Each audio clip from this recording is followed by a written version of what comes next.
kimniki Qur'on va mening zikrim mendan so'rashdan band qilsa, ya'ni mendan so'rashga oshinmay qolsa, Qur'on bilan meni zikrim bilan band bo'lib, kim Qur'on bilan shug'ullansa demayapti.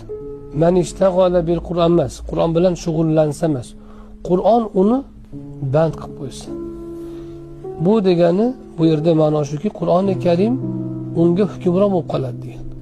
Qur'onni muhabbati, Qur'oni Karimni muhabbati va unga bo'lgan bog'liqlik bandadagi uni band qilib qo'yadi. Nima bilan band qiladi?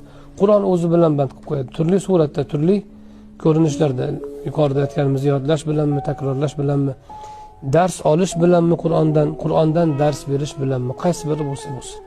Mendan bir narsani yoki o'zini hojatlarini so'rashga oshinmay qolsa, mutlaqo so'ramaydi degani emas. So'raydi.